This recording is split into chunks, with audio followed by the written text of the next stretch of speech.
You hate government, one of them libertarian types, or maybe you just can't stand the president, gun grabbers, or warmongers. Me too. That's why I invented LibertyStickers.com. Well, Rick owns it now, and I didn't make up all of them, but still, if you're driving around and want to tell everyone else how wrong their politics are, there's only one place to go. LibertyStickers.com has got your bumper covered. Left, right, libertarian, empire, police, state, founders quotes, central banking. Yes, bumper stickers about central banking. Lots of them. And, well, everything that matters. LibertyStickers.com. Everyone else's stickers suck. All right, you guys, welcome back to the show. I'm Scott. It's my show, The Scott Horton Show. On the line, I got Peter Van Buren, former State Department employee and then whistleblower, author of We Meant Well, How I Helped Lose the Battle for the Hearts and Minds of the Iraqi People, writes for Tom Dispatch, and his latest book is Ghosts of Tom Joad. Welcome back. How are you doing, Peter? Scott, it's a pleasure to be back with you, as always. Good, good. Very happy to have you here. Very important article that you wrote for Tom Dispatch. We, of course, reprinted it under Tom's name here, as always, at antiwar.com. The military-industrial complex in Iraq. America's open for business in Iraq. Want to buy an M1 tank? So now here's the thing. Before we get into this article, I got to pick a fight with you. I don't remember exactly what it was, but I'm sure you do. But just 1 or 2 articles ago, you came out in favor of America doing things in Iraq, and in a pretty severe way, I think.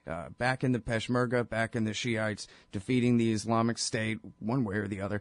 And I was wondering, I know you mean well, but don't you know that that can't possibly be a solution to any of the problems going on in what used to be called Iraq before America got there right now? To clarify a little bit, and then perhaps try to defend myself here.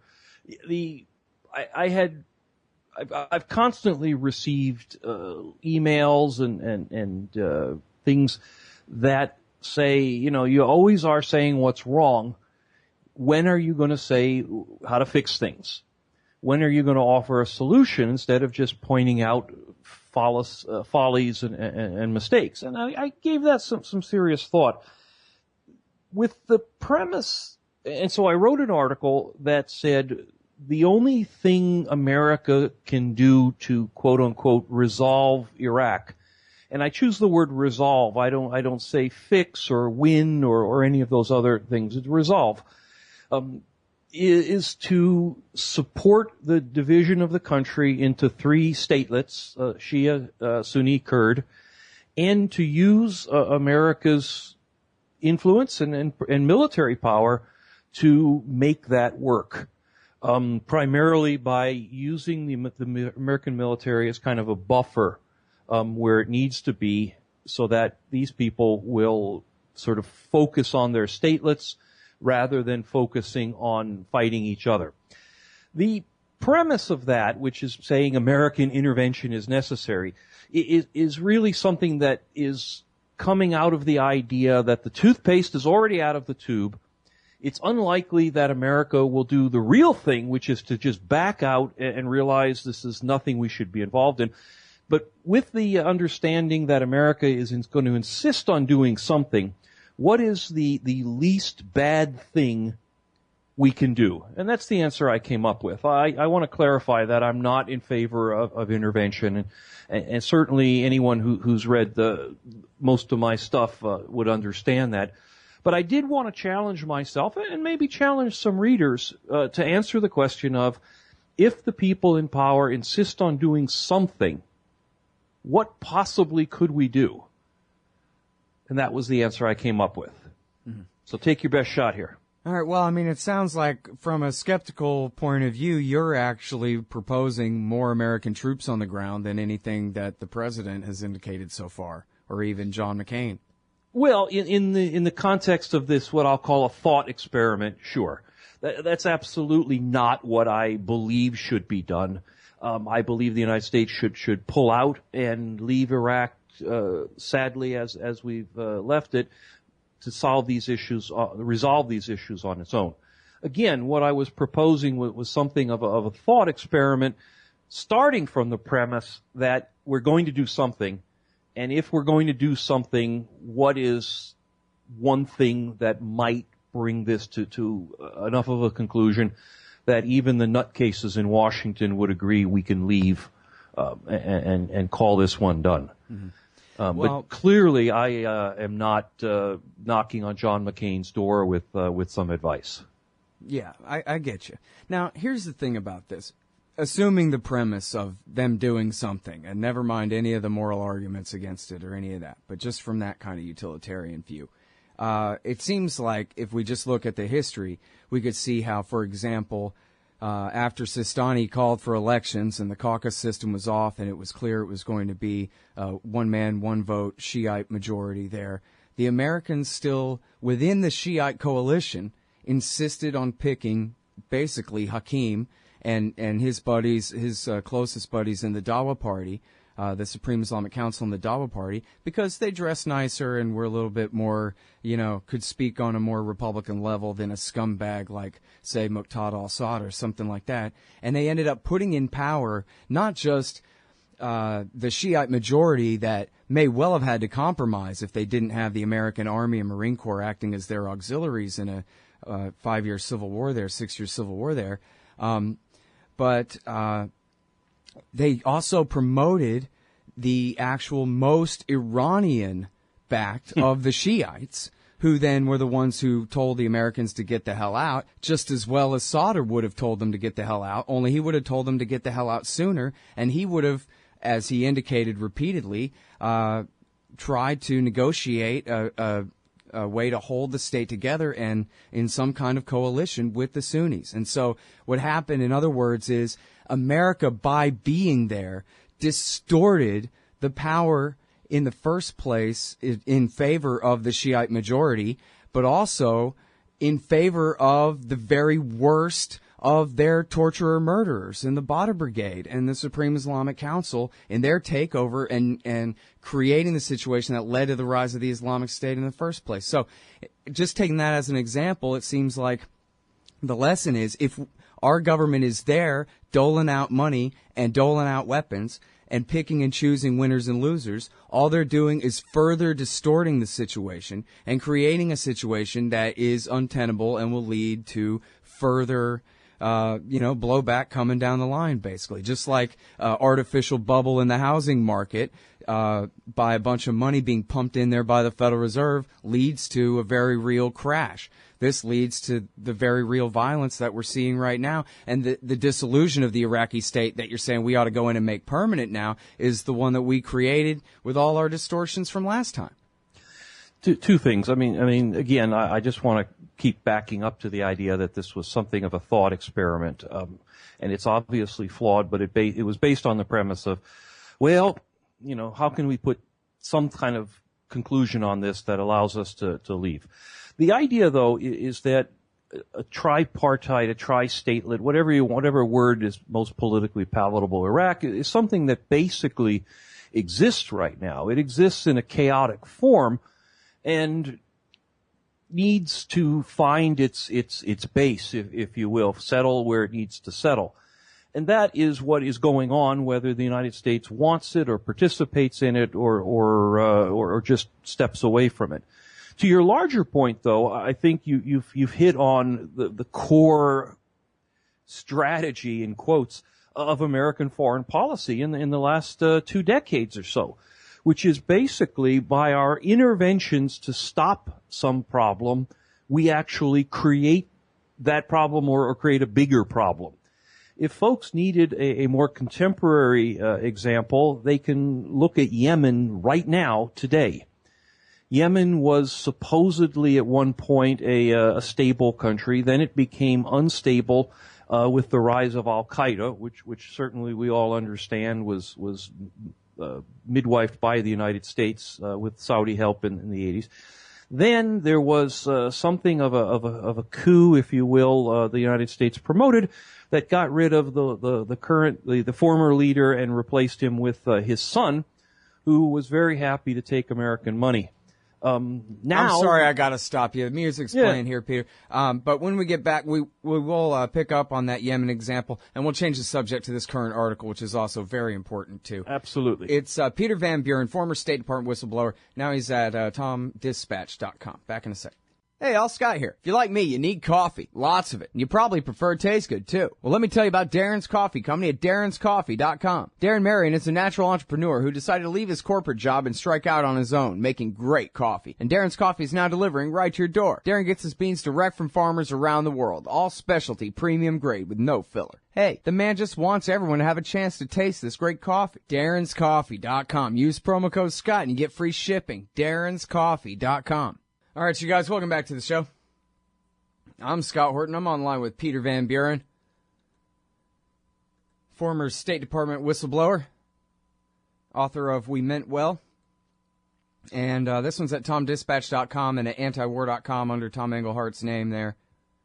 America is open for business in Iraq. But now, where we left off, you're talking about Yemen and blowback. And I like to call it backdraft, because blowback is the consequence, the long-term consequences of secret foreign policies so that everybody's taken by surprise.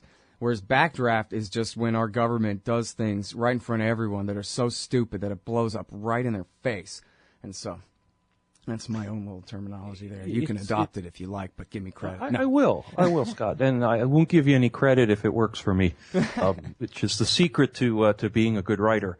You know, it's almost like a physics thing. You know, I think it's called the Heisenberg principle that says as soon as you observe something, you change it.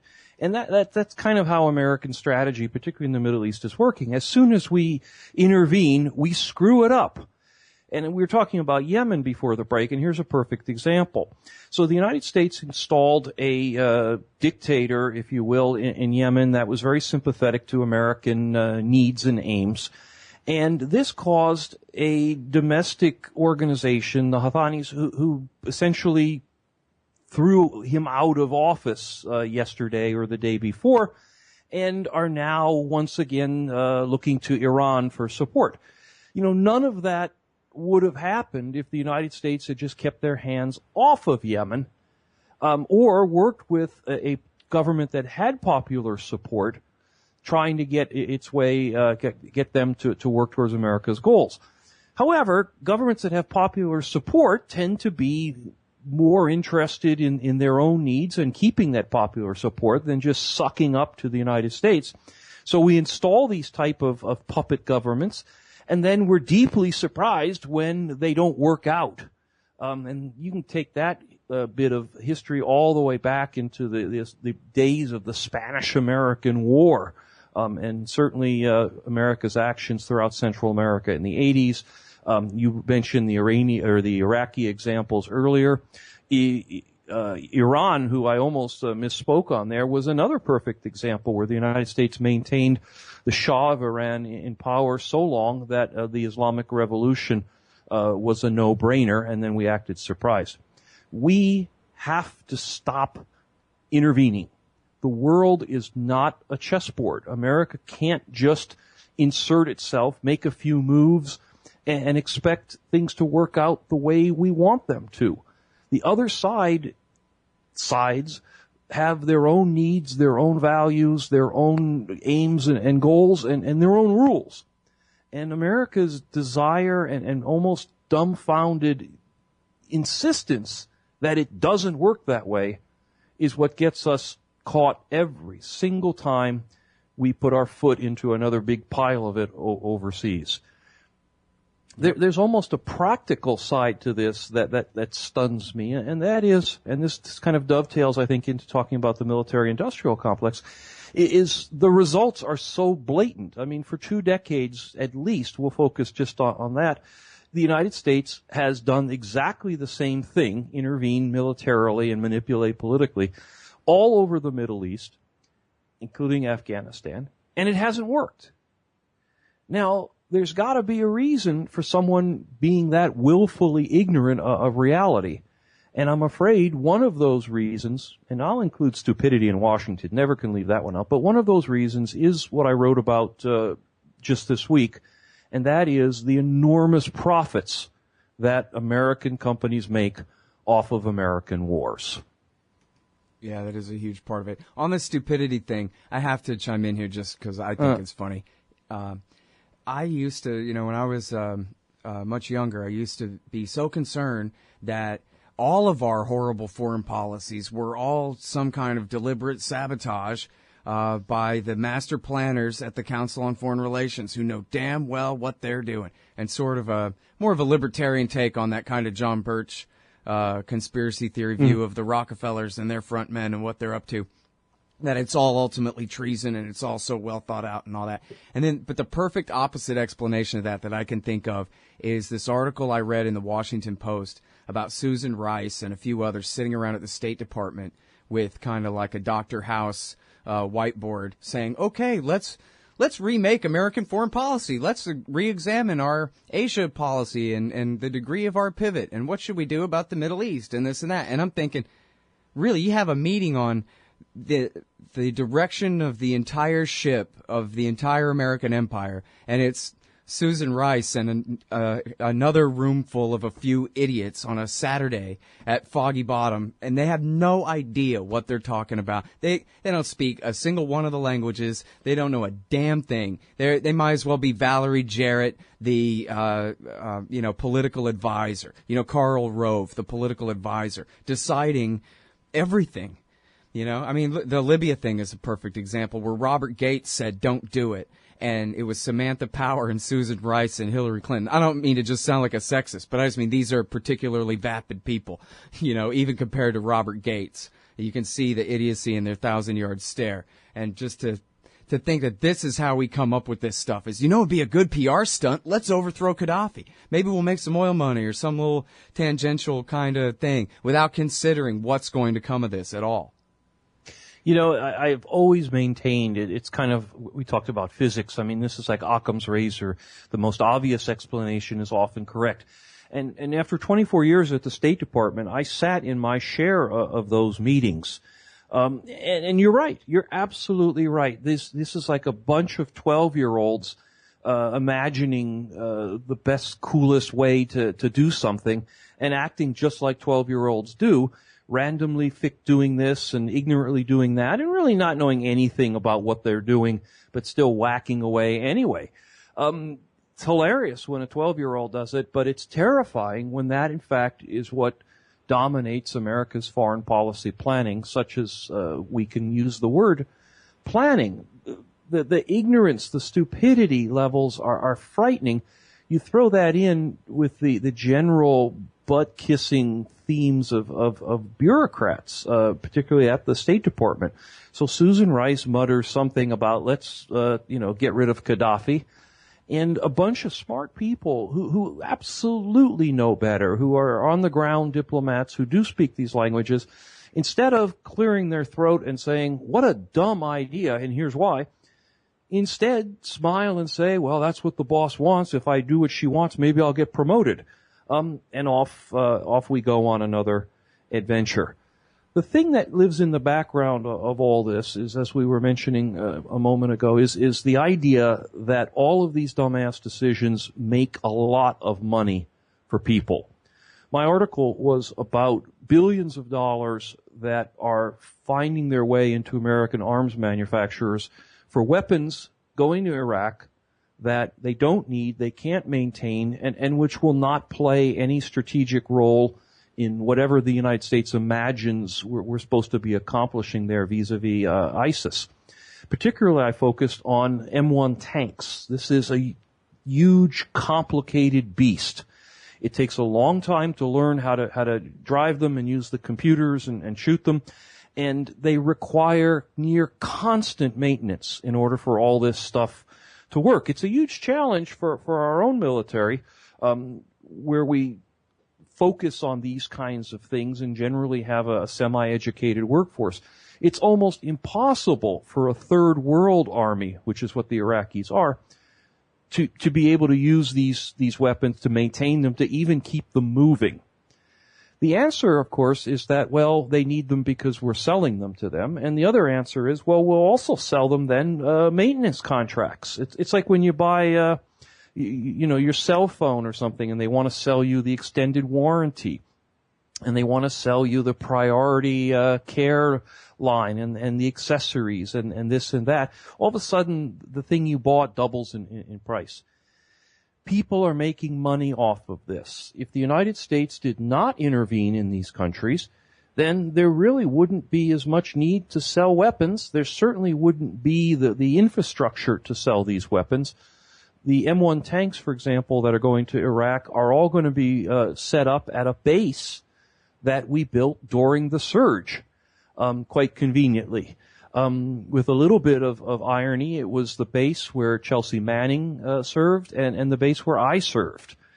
So it's historical in so many ways. And didn't they mostly abandon the tanks because they're soft bottoms in an IED war, so they switched to using MRAPs finally from the aluminum Humvees and the M1s that were really vulnerable to the kind of war that they were in back then, right? Scott, you're not thinking like an industrial capitalist here. What we have done with the Iraqis is we first of all sold them a lot of our old used junk in some of these tanks that we didn't want to pay to ship home, and then we've sold them, quote, urban upgrade packages that are designed to address the same issues you just mentioned. See, you got to think the way these folks think. You don't say, gee, this tank is not very effective. You say, it is ineffective, but here's the expensive solution to all that. If you can kind of get your head around that, all the rest of this stuff starts to fall into place. Yep. And it's absolutely terrifying when you realize the confluence of people who are making all this money and people who are making policy that enables it, and a military that creates the groundwork for more war. It's basically a recipe to keep everybody making money and to continue to justify a military that is far too large and far too intervention-oriented for America's true needs. Yeah. Well, and it really goes to the banality of evil and all that, too, where this is just how the system works, man. You got a bunch of normal people with mortgages and wives and kids who think that they're good people living good lives. And, yeah, they're lobbyists for General Dynamics, and they're there to make sure that no congressman ever demilitarizes anything ever because that's their job.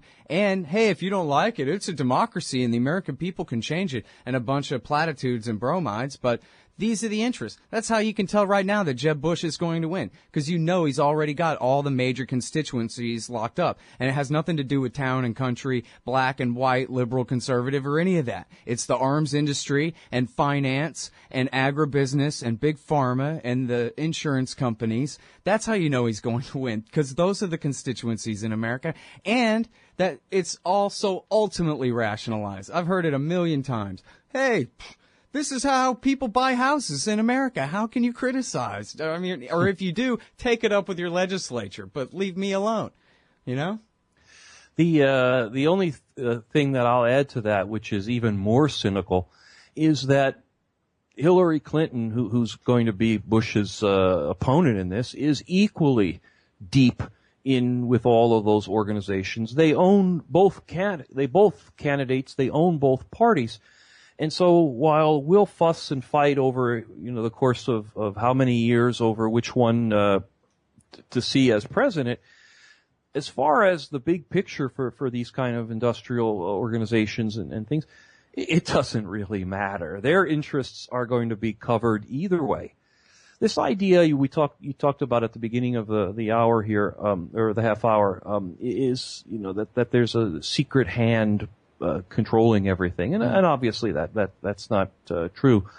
But there are organizations and people who have specific interests who exert enormous influence on how events go. They may not particularly care whether the war is in Iraq or in Yemen or in the planet Mongo. What they care about is that there is a war. Mm-hmm. So that they can feed these very expensive weapons into it. And so if Jeb wants to have a war in Iran and Hillary wants to have a war in Yemen, whatever, as long as that war is on, then the interests of these organizations are satisfied, and those strings are pulled. Yep. And, it's funny that I mean, it's the ultimate irony, really, that it's Dwight Eisenhower, the Supreme Allied Commander, who gave us this phrase, and yet it seems like, I guess, most Americans, if you just ask their mom or whatever, they've never heard of it, or if they have, it sounds maybe some nefarious conspiracy theory, and certainly not just a very simple concept about how, yeah, sure, people who have contracts with the Pentagon lobby to keep them, because and they fund think tanks to make sure that, this is all very, very simple arithmetic, no calculus to it at all, but it just, I guess, unless it's really beaten into their brains by way of television, it's still not really the popular understanding of the way things work, unfortunately, I don't think. The final comment that I'll share with you, and then unfortunately I need to go out and make some investments in defense contractors stocks. First of all, the idea of Eisenhower creating this idea of the military-industrial complex is actually spot on. I mean, who would know better than a guy who was a career military person who became a career politician and president? I mean, he's seen it. The other idea is just of people's perhaps lack of knowledge of this thing. Tom Engelhardt, who edited my article, and I are both of a certain age. We're old enough that expression is almost a cliche, the way it was used during the Vietnam War protests. And I actually said to Tom, I said, should we really say military-industrial complex? I mean, isn't that sort of almost a cliche, almost a joke these days to say those words? And he and I talked about it, and we came to the conclusion that while some old folks may see it that way, unfortunately, many of our younger readers may not have encountered the term. And so we ultimately decided to go with it, and I think we're both very glad that we did, because it's a critical piece of understanding what goes on in America's world these days. And to the extent that we could pull that term forward and help readers understand that it's still very much a part of the way things work, maybe we did something useful. All right. Thanks very much. I appreciate it, Peter. Scott, my pleasure. I'll be back anytime. I'm sure there'll be stuff to talk about whenever we can. Absolutely. We run pretty much all your stuff. Except that one. Thank you. At antiwar.com. Thanks. Carry on. All right. That's Peter Van Buren, y'all. We'll be right back in just a sec.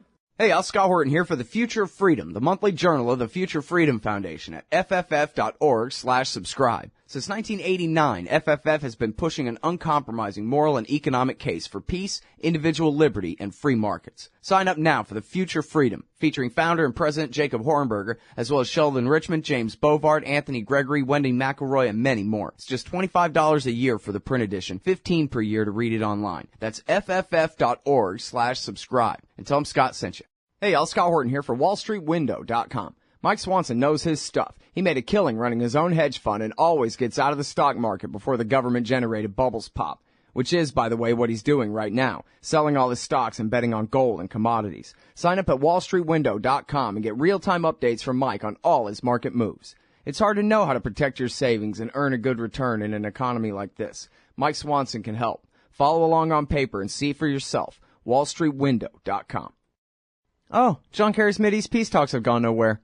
Hey, Al Scott Horton here for the Council for the National Interest at councilforthenationalinterest.org.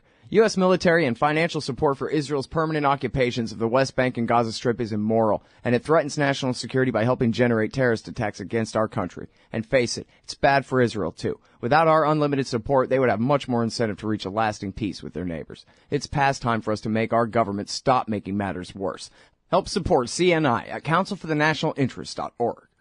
Hey, Al Scott Horton here. It's always safe to say that one should keep at least some of your savings in precious metals as a hedge against inflation.